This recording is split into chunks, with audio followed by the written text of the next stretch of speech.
one of the four ways that we can get paid for our services are directly, number one, directly from the buyer at closing. So the buyer will pay us from their own personal funds.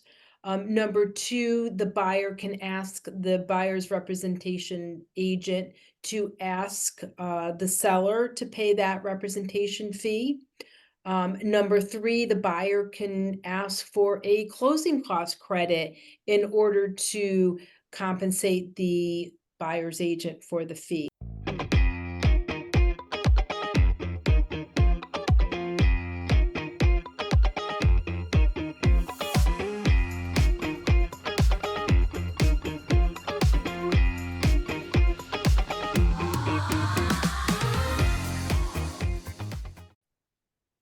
Hi, this is Dave Steinberg. Welcome back to the Mortgages Made Easy podcast. And welcome back, MJ Agostini. MJ, as I've said so many times, is my favorite Connecticut realtor.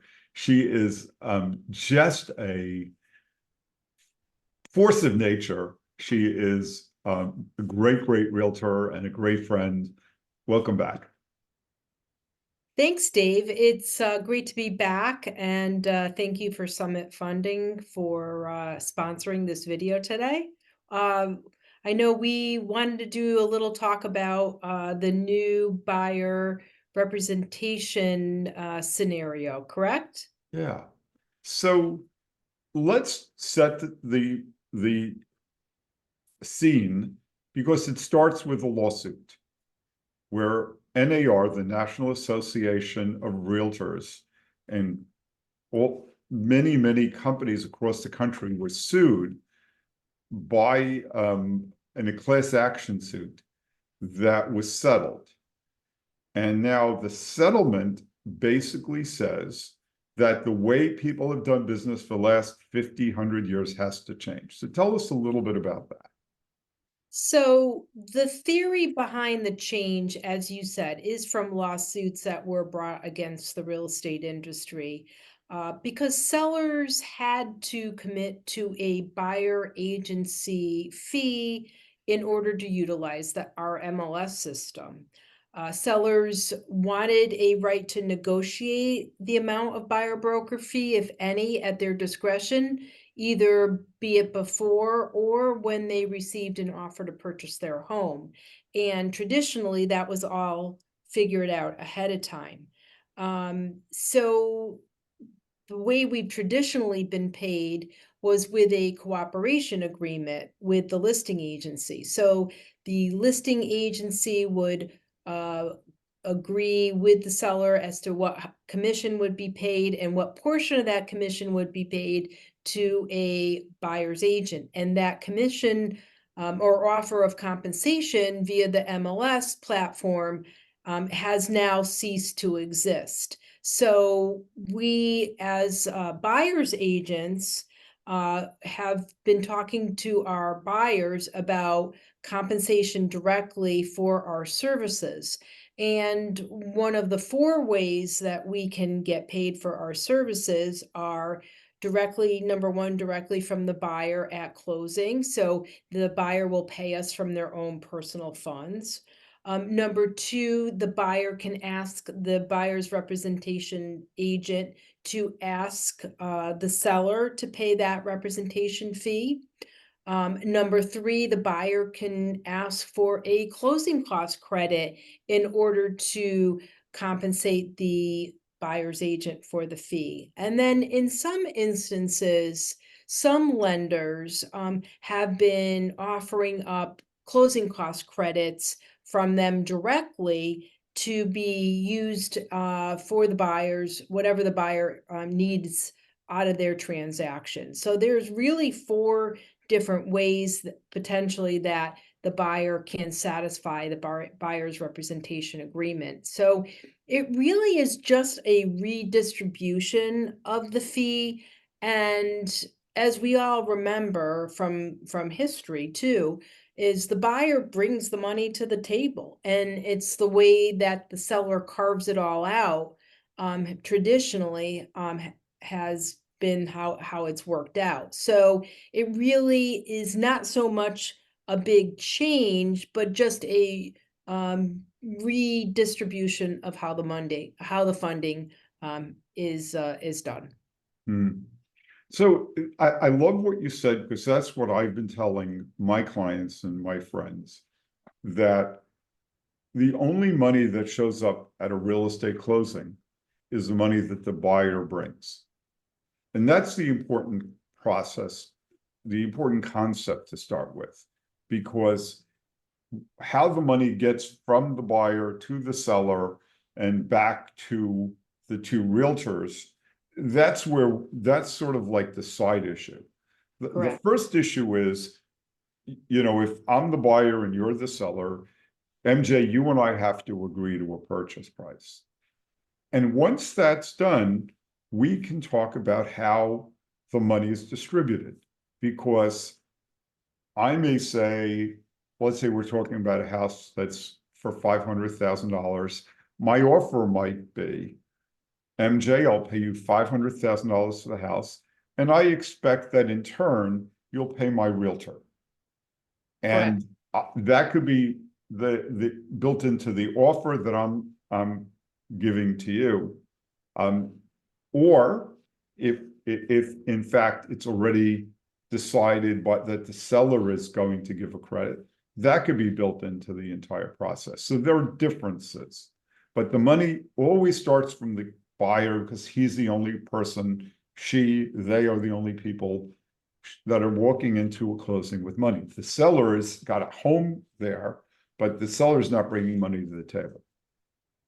Yeah, it's really crystal clear and how the money does show up, and it's just the way it's carved out, and it's a negotiation between buyer and seller. And again, I think the big rub in what the lawsuit stemmed from was the seller having to predetermine what type of a commission he or she wanted to offer in order to get onto that MLS platform. So now the way it works now, the seller can be on the MLS platform and they can certainly offer compensation. They may or may not disclose upfront how much that compensation will be, but when the offer comes in, more than likely it will be written right into that agreement what the buyer agency fee, if any, will be at that point. So the logical question for any buyer to ask themselves, MJ, if you're going to represent me, what are you going to do for me? And why should I pay you for your services? So let's have a conversation, if you will, about the services that you provide to buyers and why it's beneficial for a buyer to have a realtor. Okay, so that's super easy because they need a professional to guide them through the whole process. And number one, we represent their interests, their entire interest in the transaction. So we are their guiding light, so to speak, to get them from point A to point B. They are compensating us to research and verify all the property information at town hall to make sure what they're reading online is accurate and true.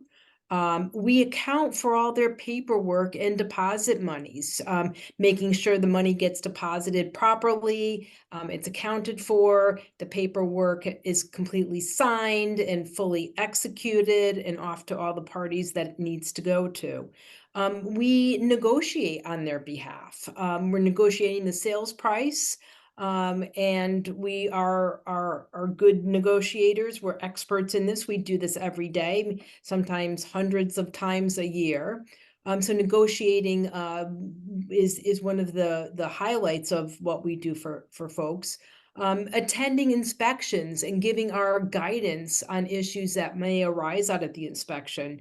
There are a lot of things that are commonplace, termites or radon, and those are easily solvable, whether it's through a closing cost credit or a request that the seller correct those items. We watch the mortgage process, and we work with you, the lender, to make sure that we're not missing deadlines, that we have all the paperwork in that you need in order to process the loan quickly, and that you can give us a clear to close as soon as possible. And finally, we attend the walkthrough and the closing with the buyer to make sure everything is as it's supposed to be when the buyer gets the keys, and that there are no issues come closing time. And so these are all vital services that most buyers really need us for. And that's in essence what they're paying us for. Yeah. Even someone like myself, and I've been in this business for 36 years, there were elements that I could probably handle on my own, but nevertheless, what I have found when I've dealt with realtors on behalf of my client is that the realtors really have their finger on the market. They know what the market is. They know the other players. So if I go in cold and I make an offer on a property and the seller has a realtor, that realtor will deal differently with me as an individual than they will with me if MJ is representing me. A huge difference. When it comes to negotiations, it takes the ego out of the negotiation because you're able to negotiate dispassionately. Huge difference again. And what I think is often overlooked is the power of your Rolodex. You and I have had this conversation about people in your network, but if I go to contract on a home in your market, I won't know who I can trust as a inspector. And who am I going to turn to? Well, with you, you have people you've worked with who you trust, and therefore are going to make sure that they're going to respond appropriately and often quickly enough, because they may be overbooked already, but they're not going to say no to MJ.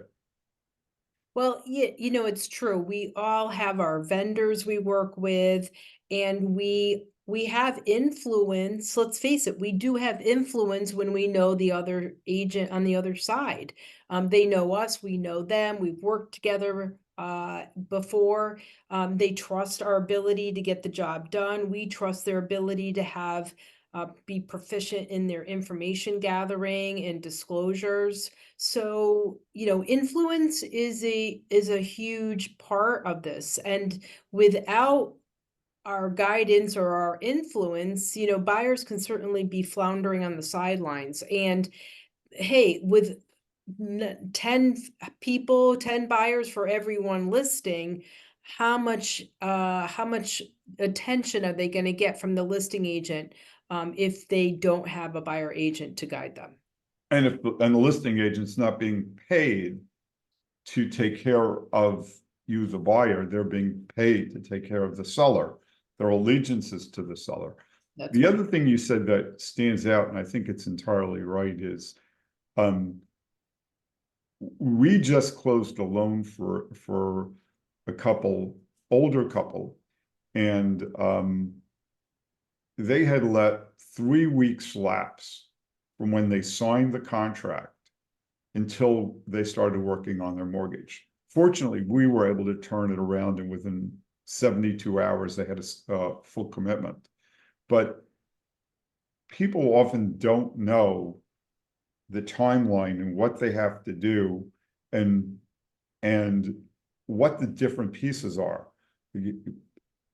That's something that you guys are very proficient in, and someone like yourself brings huge value because there's a huge cost. If I miss my deadline on the mortgage, I could, in theory, be in default of the contract provisions. Yep, absolutely. Yeah, there's no question about it. We do this every day. Most people do this three times in their life. The average house purchase is about 3 times.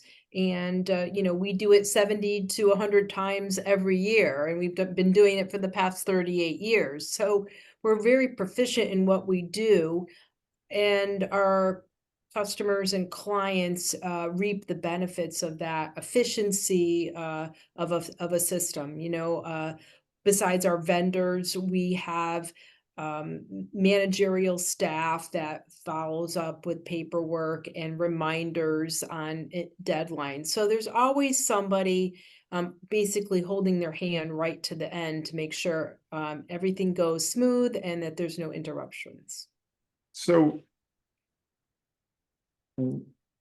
what I'm hearing from you is that there's tremendous value in having a realtor. Have you been having conversations with buyers about what their options are, and what do you tell them? We had a buyer consultation yesterday, and we've given them their options on compensation, and it's been pretty crystal clear. We haven't had any pushback. They understand what we do for them. They understand the mechanisms of how we get paid. It's very seamless. I really haven't had any issues explaining the position and their options, and we've had great success. We have not had anyone get nervous about it, refused to go down that road. They understand that this is the process and this is how it has to be done, and they're quite comfortable with it. Yeah. So what I would do in summary is I'd say that if I were the buyer and I was looking at purchasing a home, I have, let's call it 4 options. I could decide, it's too complicated right now. I'm not going to do anything. I'm going to continue to rent or whatever I'm doing right now. I could elect to do it myself with huge risk, as you described. I could use an average agent who, may or may not be an expert in the market, may or may not be an expert in negotiating, or I could work with an amazing realtor like you. If it were me, that choice is real simple.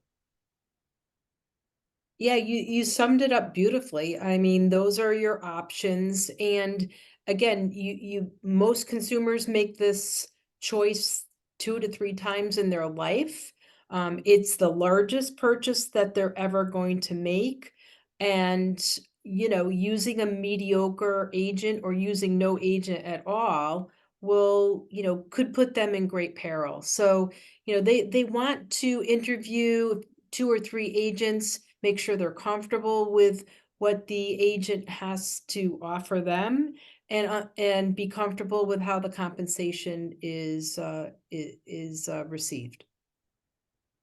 And I think what counts most at the end of the day, let's say there are 2 things that count most.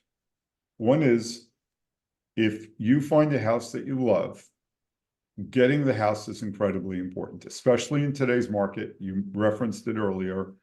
There is a shortage of homes on the market right now. So having somebody who understands the market and can tell you, yes, it's not a bad idea to bid 525 on this house. No, on this house, don't go over 500. Just having somebody really walk you through that has incredible value. But also having somebody who will give you a better shot at the house is huge in the current market.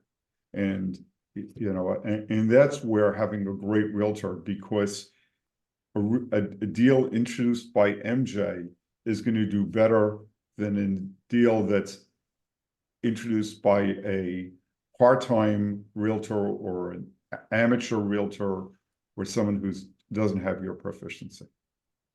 Yeah, I agree. And also to add on to that, the funding of your deal is the other critical component, because you want the agent on the other side to understand who you're using for lending, and they want to know that it's a reputable company, that they've been around, that they're proficient, that they know what they're doing, that they're not going to lose paperwork, that your loan officer isn't going to turn over, and then you're going to end up with somebody else. So again, having somebody like you and Summit Funding behind the transaction is just an additional layer of security for that seller and seller's agent to say, okay, look, we know the agent. She's got influence. We know the loan officer, he's got influence or she's got influence. And, they feel really comfortable with the whole package. MJ, thank you so much. I really appreciate this and look forward to doing this again in the future. Always a pleasure, Dave, to be here on your podcast. Thank you for the invite.